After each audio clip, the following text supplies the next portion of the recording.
L-aħbar li Malta tneħħiet minn dik imsejħa bħala l-lista il-griża tat-Task Force Tazzjoni Finanzjarja l-FATF komplet iġġib aktar reazzjonijiet pożittivi misħab soċjali. Il-Kamra tan-Negozji Żgħar u Medji laqgħet din l-aħbar li hija favur kemm pajjiżna u anke n-negozji żgħar.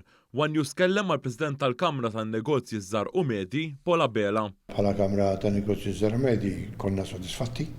Ovvjament hija aħbar tajba ħafna kemm għal pajjiż u kemm għan negozji żgħar, aħna wkoll bħala Kamra konna parteċipi mal-Gvern biex l-istrutturi u l-affarijiet li rid jagħmel biex aħna nkunu nagħtu eżempju li l-affarijiet qegħdin mixin sewwa, ipparteċipajna f'kull livell. Paula Bela semma kif ir-riformi fl-aħħar snin kienu kruċjali biex pajjiżna jitneħħa minn din il-lista fi żmien sena. Qal ukoll li din l-aħbar ġiet fi żmien opportun hekk kif pajjiżna qed jirkupra mill-pandemija.